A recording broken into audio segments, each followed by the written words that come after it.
Bonjour, c'est Cryptoï, j'espère que vous allez bien aujourd'hui. Oui, on a une journée un petit peu rouge alors qu'on devrait avoir une journée verte. Je vais vous expliquer pourquoi le Bitcoin n'a pas pump alors qu'il aurait dû. On a eu des chiffres qui étaient plutôt positifs, on a eu beaucoup d'informations qui étaient plutôt positives, mais à côté, on a d'autres nouvelles qui tombent aujourd'hui, des nouvelles importantes, notamment le TF Spot Ethereum. On va revenir sur ce point dans cette quotidienne. Mais on va commencer par quelque chose qui est important, qui est vraiment, encore une fois, Joe Biden, président des USA actuellement, qui s'est retiré des élections, mais il y a autre chose qui est derrière, vous allez voir dans quelques instants. Pour tous ceux qui ne me connaissent pas, je suis entrepreneur, investisseur et trader crypto, et aujourd'hui, on va commencer par ce message-là, et on va en discuter parce que c'est très important. Yesterday's news was surprising, and it's hard for you to hear, but it was the right thing to do. I know it's hard because you poured your heart and soul into me. Saying, help us win this thing. Help me get this nomination. Help me win the nomination, and then go on to win the presidency. But you know, you're an amazing team. But we've got a great. Alors, ça a été un message qui a été enregistré, qui a été diffusé lors du lancement de la campagne pour Kamala Harris et sur les headquarters. Et ce qui est important et intéressant, c'est que ça fait déjà une semaine qu'on n'a pas vu le président Joe Biden. Ça fait déjà une semaine qu'on nous a dit qu'il avait le Covid. Et maintenant, la question qui trotte sur beaucoup de monde, c'est que cette vidéo, cet enregistrement plutôt, audio est très étrange. Pourquoi ce n'est pas une vidéo? Pourquoi c'est juste de l'audio? Et pourquoi l'audio en lui-même semble si étrange? C'est-à-dire qu'il y a une partie qui est off, en tout cas on entend qu'il y a une rupture au niveau du son, on entend qu'il y a des problématiques, et donc forcément c'est suffisant pour aller alimenter l'ensemble des pseudo-complotistes, sans être même trop complotistes, on va s'avouer, que Joe Biden est peut-être pas forcément en état d'être président des États-Unis maintenant, voire même certains pensent qu'il est mort à un moment donné, et que c'est une des raisons pour lesquelles il est parti, et pour lesquelles en fait tout simplement il a décidé qu'il ne faisait plus partie de la campagne électorale. Ce qui est sûr et certain, c'est que cette rumeur est en train de se diffuser comme une traînée de poudre, et ça va être vraiment à suivre l'impact qu'il y aura, surtout dans les jours à venir, parce que plus elle va prendre de l'ampleur, plus il y aura besoin que Joe Biden se montre, et donc là, on verra bien comment ça va se dérouler. Dans les autres grosses nouvelles, et là, ce n'est pas une rumeur, ça y est, les ETF Spot Ethereum sont officiellement approuvés et sont lancés aujourd'hui. Et ça, c'est vraiment important, c'est lancé aujourd'hui, donc on va avoir enfin le retour des ETF Spot Ethereum. C'est pour ça qu'on va beaucoup parler d'Ethereum aussi dans cette vidéo, notamment dans l'analyse technique, pour comprendre est-ce que oui ou non on va avoir une envolée du prix, est-ce que oui ou non on va avoir peut-être un retracement. Pourquoi nous avons le cours du prix actuellement qui a beaucoup de mal. Alors, est-ce que c'est dû principalement à un mouvement des BTC américains? C'est que 4 millions de dollars qui ont été déplacés d'un wallet à l'autre. Beaucoup de peur aussi de ce côté-là. On rappelle qu'on a le gouvernement allemand qui a vendu l'ensemble de ses bitcoins il y a juste quelques semaines. Donc forcément, il y a eu un gros impact au niveau du prix à cause de ça. Un gros effet de foule. Et maintenant, la question qu'on peut se poser, c'est est-ce que ça va continuer ou pas? Est-ce qu'on va avoir encore un effet de foule si jamais on a les ventes des BTC du gouvernement américain?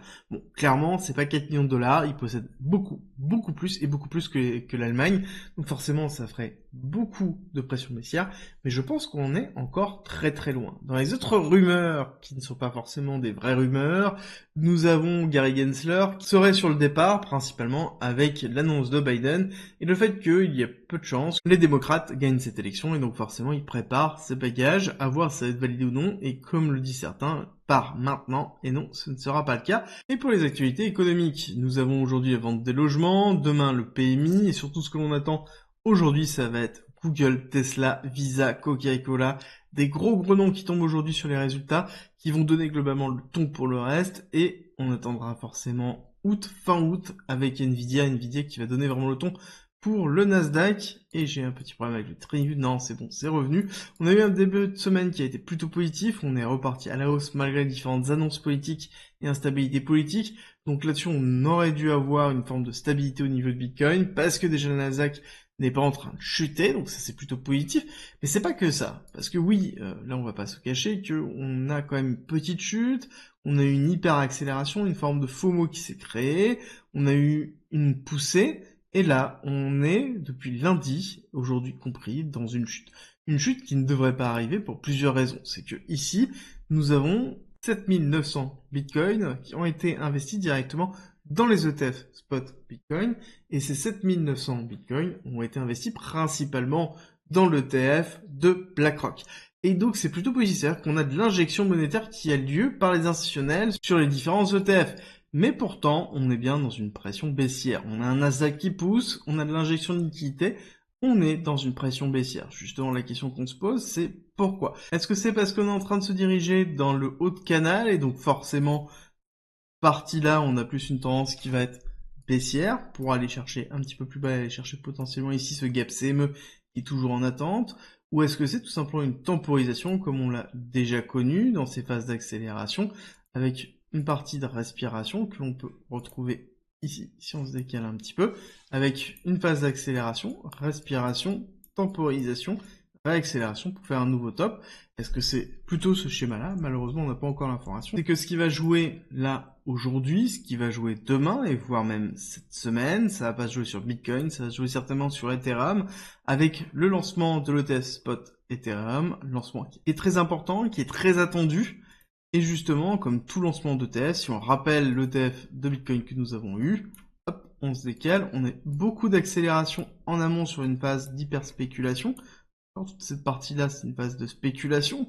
Le lancement a eu lieu ici, le 11 janvier 2024. On voit qu'on a eu un drop qui a été assez conséquent, fin de la spéculation, donc drop de 21%, réaccélération ensuite, avec justement injection des liquidités que l'on a retrouvé. Alors là-dessus, ce drop baissier est lié à deux choses. C'est un, nous avons l'arrêt de la spéculation, oui, et deux, nous avons quelque chose qui est vraiment très important, ça a été aussi la vente des bitcoins qui étaient sur les parts de Grayscale Capital. D'accord? Donc le GBTC. Là-dessus, forcément, on a eu une vente et donc une pression baissière. Est-ce qu'on va avoir la même chose au niveau d'Ethereum? J'ai envie de vous dire, déjà dans un premier temps, on n'a pas d'hyperspéculation en amont. Ça, c'est un premier point qui est vraiment important. Et pourtant, c'est un événement qui est très important et qui est très attendu dans l'écosystème crypto, mais peut-être pas autant dans justement la finance traditionnelle. Le deuxième point, c'est que oui, on aura aussi des Ethers qui vont sortir de Grayscale Capital parce que on a aussi beaucoup d'Ethers qui sont en attente de sortie déjà depuis plusieurs années.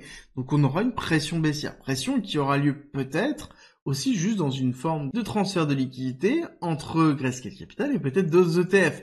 Mais je pense qu'il y aura une partie d'Ethers qui vont être vendus.